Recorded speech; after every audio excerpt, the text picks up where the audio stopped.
Sata Sri Srimad His Divine Grace A.C. Bhaktivedanta Swami Prabhupada Ki Jai. Anantakoti Vaishnava Vrinda Ki Jai. ISKCON Founder Acharya Srila Prabhupada Ki Jai. Grantaraj Srimad Bhagavatam Ki Jai. Gaur Premananda. All glories to the assembled devotees. All glories to the assembled devotees. All glories to the assembled devotees. All glories to Sri Sri Guru and Gauranga. Glories to Srila Prabhupada.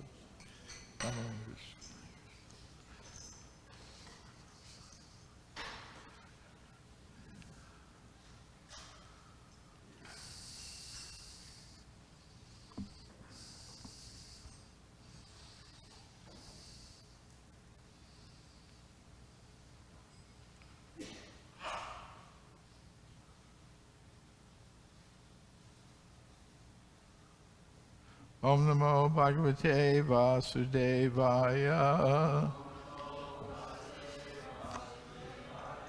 Om Namo Bhagavate Vasudevaya. Om Namo Bhagavate Vasudevaya.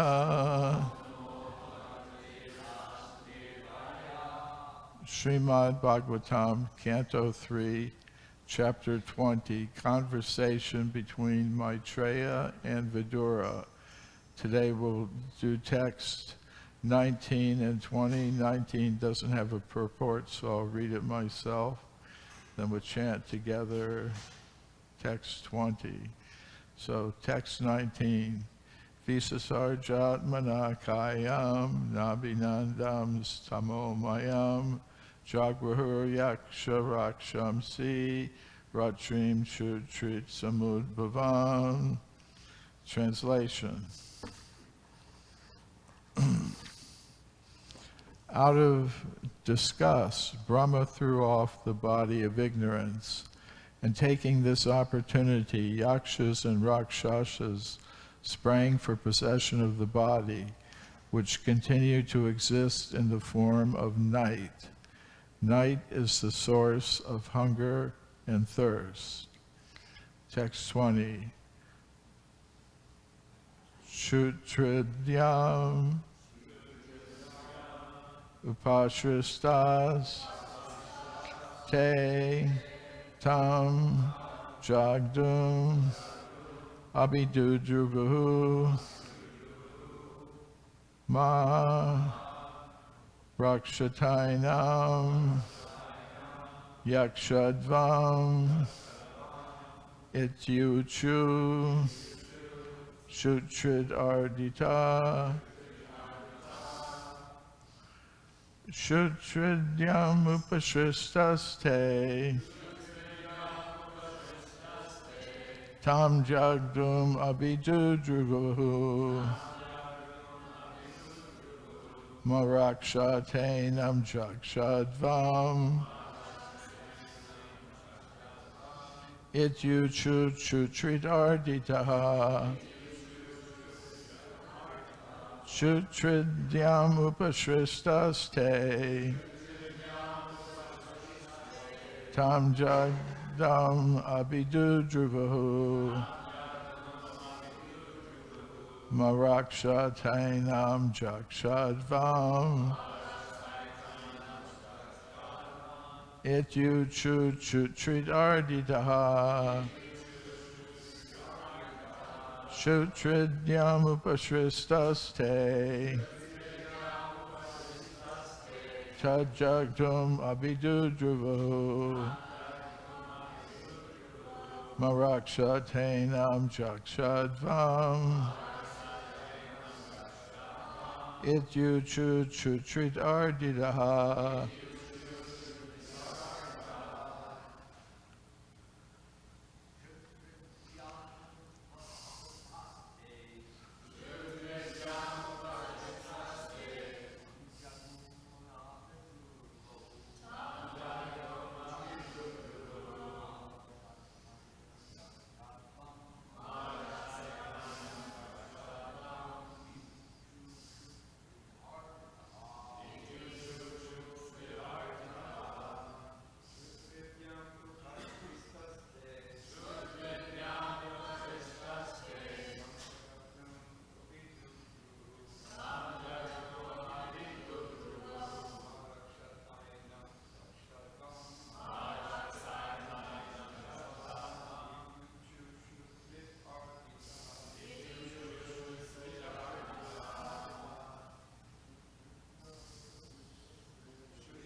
Sutridyam upashristaste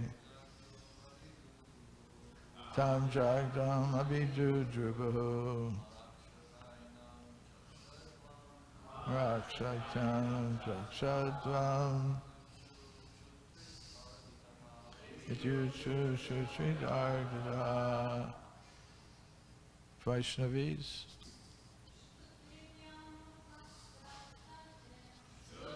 Kanubhasrasaste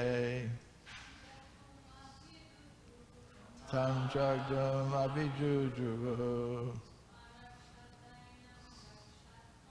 arakshatainam chakshadvam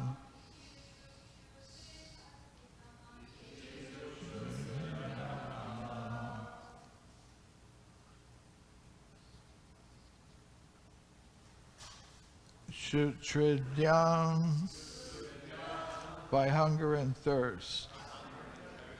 Upashristaha, were overcome. Te, the demons, yakshas and rakshasas. Tam, Lord Brahma. Jagdum, to eat. Abhidudruvahu, ran toward. Ma, do not. Rakshata, spare. Enam, him. Jakshadvam, eat. Iti, thus. Uchahu, said. Shutridardita, afflicted by hunger and thirst. Translation and purport by His Divine Grace, A.C. Bhaktivedanta Swami Prabhupada. Translation: overpowered by hunger and thirst, they ran to devour Brahma from all sides and cried, "Spare him not, eat him up." Purport: the representatives of the yakshas and rakshasas still exist in some countries of the world. It is understood that such uncivilized men take pleasure in killing their own grandfathers and holding a love feast by roasting the bodies. Om Jnana Timirandasya Gyananjana Shalakaya Chakshurunmilitam Yena Tasmai Shri Gurave Namaha. Shri Krishna Chaitanya Prabhu Nityananda Shri Advaita Gadadhar Shri Vasadi Gaur Bhaktavinda. Hare Krishna, Krishna Krishna, Hare Hare. Hare Rama, Rama Rama, Hare Hare.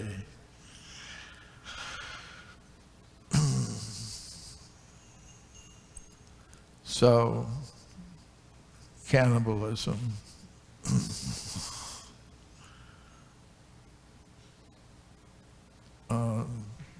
Such things do go on even in the world today among the uncivilized people and some of the so-called civilized people.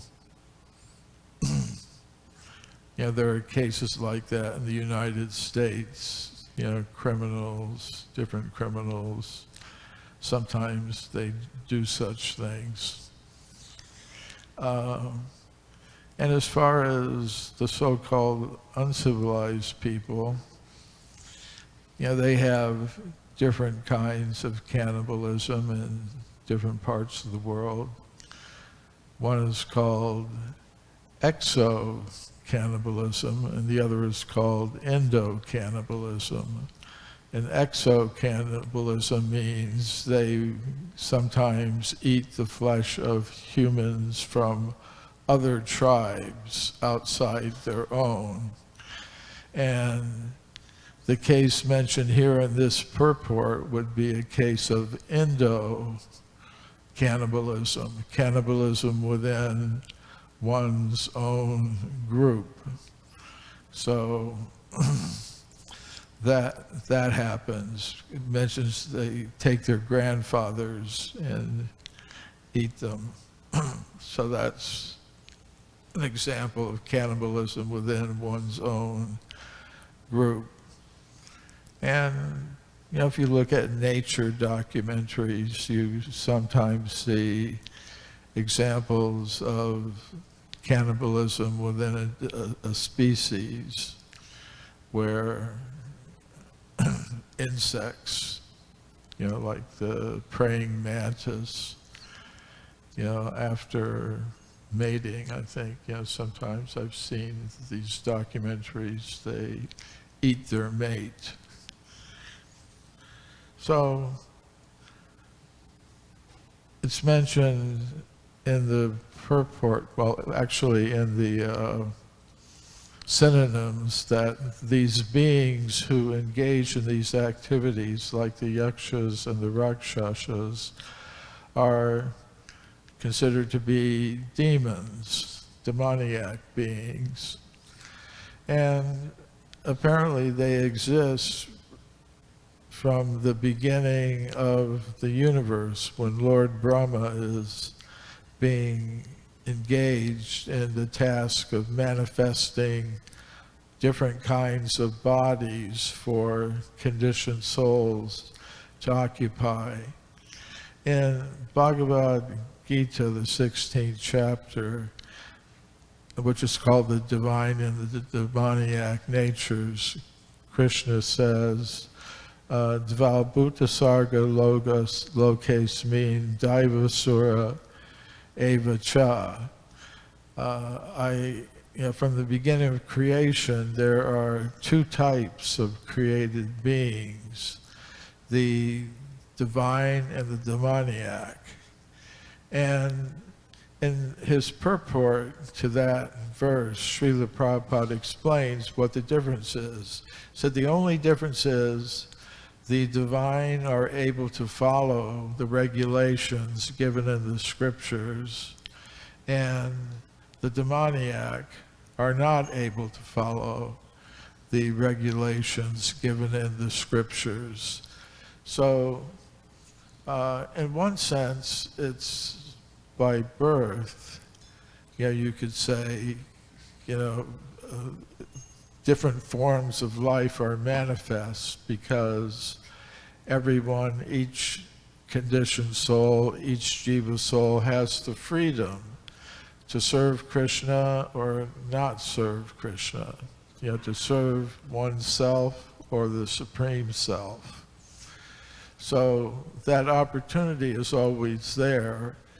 And also one has to consider that at the beginning of each creation, it's not the first time the jiva souls have been through this, because the creation is cyclical. The universe is manifested for some time, life is active in it, during the kalpa, the day of Brahma, life is manifest in the universe, and then during the night of Brahma, which follows that, it's dormant. And when the dormant souls are awakened, they are put in the kinds of bodies they had when the last creation or manifestation ended. So not everybody's going to start out at the highest position. So the bodies for those who are of more of the demoniac mentality are manifested by Brahma also. But although one may be born in such a body, in a family that has such bodies, it doesn't preclude one's exercise of free will,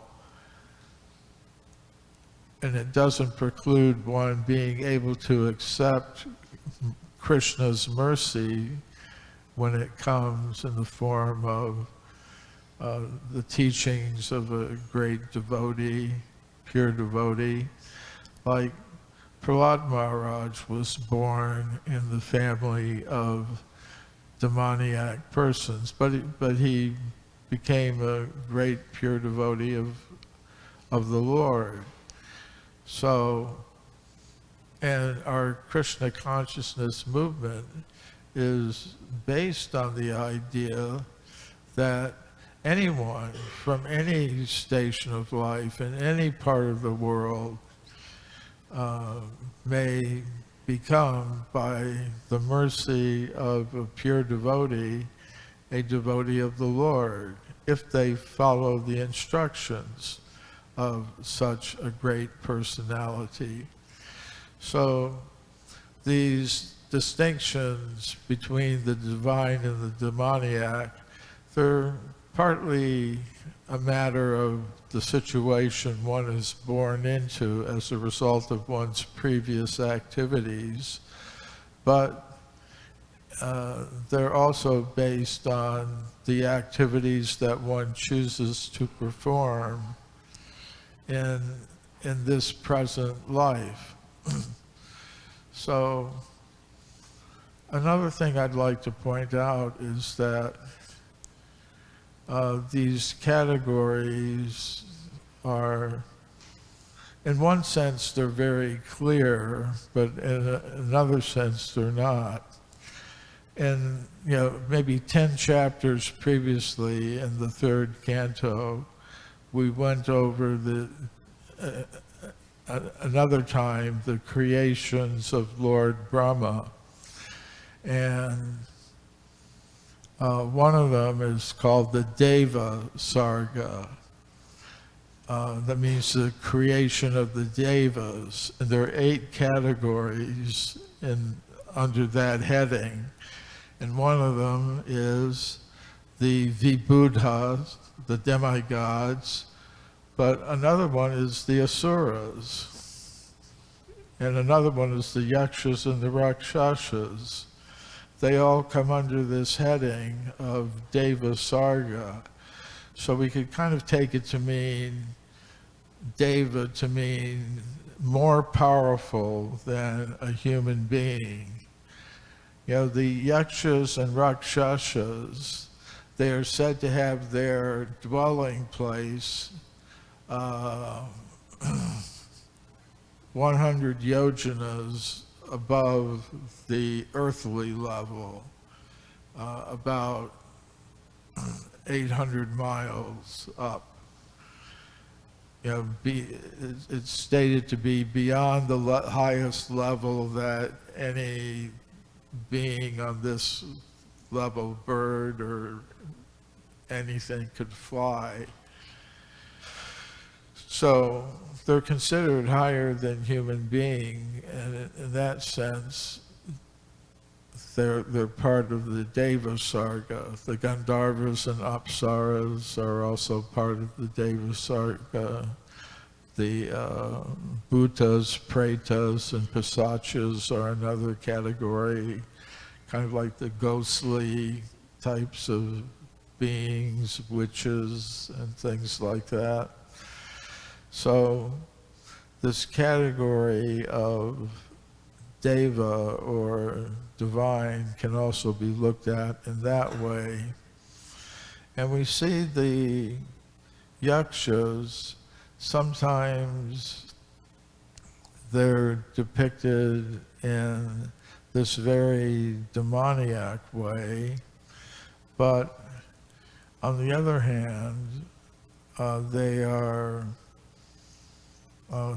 servants, the Yakshas in particular, of Kuvera, the treasurer of the demigods. In that sense, they're sort of like the Yamadutas, who are very fearsome creatures, but they're the servants of Yamaraj. So, they come up, the Yakshas come up in a few places in the Srimad Bhagavatam. For example, in the story of Dhruva Maharaj, Dhruva, when he was a child, he wanted to sit on the lap of his father,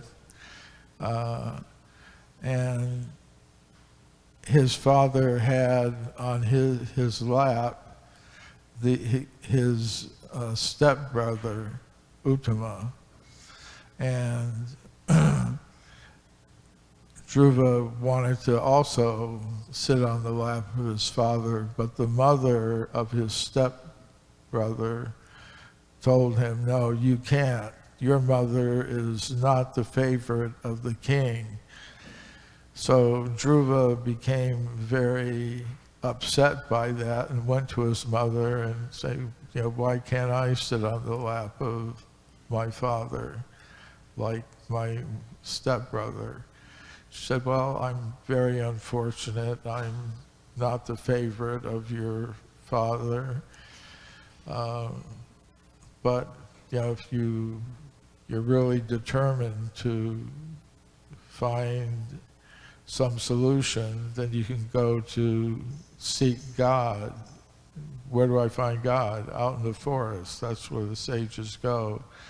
So he went, and he met Narada Muni, and he told Narada Muni, asked him, why are you out here in the forest? You're just a boy. And he said, well, I want a kingdom greater than my father. And he was also harboring some bad feelings toward his brother and stepmother. So Narada Muni gave him instructions how to meditate on the Supreme Lord. And he did that, and he got his benediction ultimately. He did get a kingdom greater than his forebearers. And it also happened that his brother was killed by a yaksha. So by this time, Dhruva had become different. He had become more of a devotee, but he decided that it was his duty as a king to avenge the death of his brother. And he went into the Himalayan mountains to the town of Alakapuri, which was the city of the Yakshas, and he attacked it. And they fought back. And they, at first it was more or less a battle between the Yakshas themselves and Dhruva, and he used his military power. He was launching 3 arrows at a time at the Yakshas, and they were fighting back very heavily. They were launching 6 arrows at a time each. But somehow or other, he managed to defeat them. It looked like he was going to be victorious. But then the Yakshas, who have these mystic powers, attacked him with a big cloud of dust, a storm and lightning, and bodies of dead bodies started falling out of the sky, and all kinds of weapons. And he managed to overcome the mystic powers of the Yakshas as well. And then he really began to demolish them. But then Swayambhuva Manu came down and told him, you're overdoing it. One Yaksha killed your brother, but you're attacking all kinds of Yakshas who had nothing to do with it.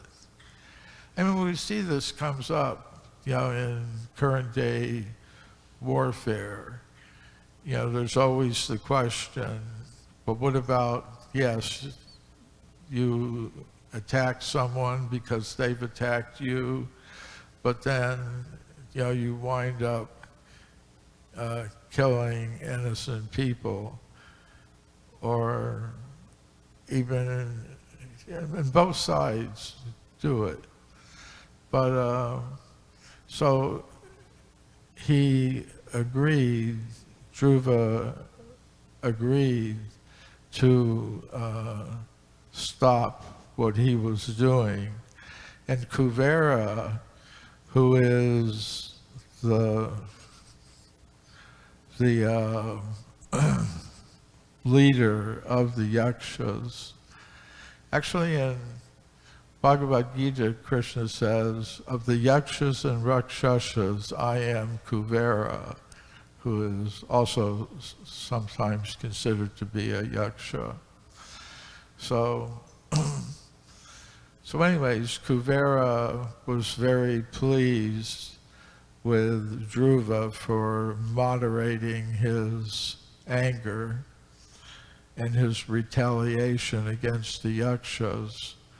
So he said, you can ask any benediction you want from me. So he's the treasurer of the demigods. He's in control of tremendous amounts of wealth. So if you were a king and you needed wealth and money to carry out your activities, build your palaces, equip your army, you might like some extra money. But he didn't ask for anything like that. He said, I just want unflinching faith in and remembrance of the Supreme Personality of Godhead. So, and then another case where the yakshas come up is in the Mahabharata. Srila Prabhupada makes reference to this incident where the Pandavas, during their time of exile, they were in the forest. So once a deer took on his horns the Aruni sticks that a Brahmin was using to make a sacred fire. So this deer somehow or other got them with his horns and ran off into the forest. So the Pandavas, Yudhisthira and his brothers, went after the deer, and it was hard trying to catch up with it. And they got very tired and hungry, and they came to this lake. And Nakula and Sahadev went to the lake to get a drink. And when they went to the lake, there was a crane there that said, you can't take any water from this lake until you answer my questions. But they just kind of took it, and they died, apparently. And finally, Yudhisthira came, and he saw the crane that asked him, these questions. And he answered all of the questions. There were about 50 or 60 of them, but Srila Prabhupada mentions the most important one, the last one. This crane was actually a yaksha, revealed himself to be a yaksha. And the last question that Yudhisthira had to answer was, what is the most wonderful thing in the world? And he said, the most wonderful thing is that everywhere around them, people can see that people are getting old, they're getting sick, they're dying, and they think it's not going to happen to them. I'm one of those people. But it's the most wonderful thing that we can see it all around us, but we think, I'm going to live forever. or we may not think that, but we act like it. So then the Yaksha then revealed himself to be Yamaraj, who was Yudhisthira's father. And he said, okay, because you've done this, your brothers will revive. And so Srila Prabhupada mentions this account a few times, not in as much detail as it's given in the Mahabharata, but he still mentions it. So sometimes the yakshas are depicted in this way that they're depicted here as having these cannibalistic kind of impulses. And at other times, they're presented as more or less benign beings, assistants of Kuvera. They're also mentioned in connection with Krishna's Dwarka pastimes. Sometimes Krishna would engage in sports with his queens, spraying different liquid substances on each other, having pastimes in the water. And it's described they were like Kuvera enjoying with the yakshis in the gardens on, I think it's Mandara Mountain. So he had his pleasure gardens there. So yakshi means female yaksha. So these beings are there, but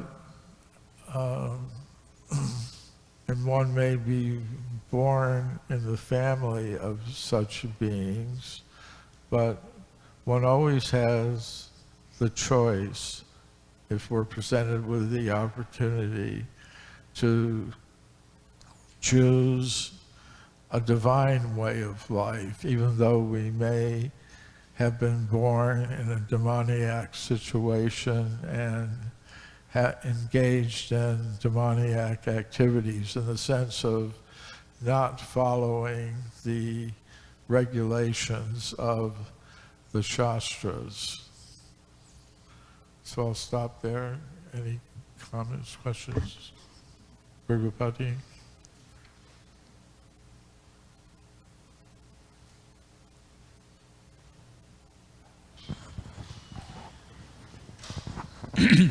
Thank you, Prabhu. Does that chance have to come in the form of an external opportunity? It's just right at the end of your class, it says there's always the chance if one is presented with the opportunity or something. I can't remember exactly how you worded it, but could it be just like at every moment there's the chance, because Krishna's in their heart as the super soul, he's giving intelligence, and is it that they require sort of an external arrangement, or is it that at any moment they could just choose to listen to the guidance, the good guidance of the super soul, and change their way of living and thinking? Well, that's certainly possible, but usually, I think in most cases, it involves some external agent giving them the chance, like you are the chance, and everyone else who is engaged in preaching activities is the chance, that Krishna is giving to a conditioned soul to become divine rather than demoniac in activity, thought, word, and deed. But there is an internal aspect to it. Krishna is present in the hearts of everyone. Sarvasya Chaham Hridisthani Vishto. I'm in the hearts of everyone, and he's observing. And if he sees that the soul has the slightest intention to turn towards him rather than turn away, Krishna will provide an opportunity. He'll bring that person in contact with a devotee somehow or other. And that's part of Krishna's way of manifesting himself externally as the Vartma Pradarshka Guru, or Shiksha Guru, or Diksha Guru ultimately. So Krishna's in the heart as the Chaitya Guru. So there is an internal aspect to it. But it usually manifests, as far as I can see, in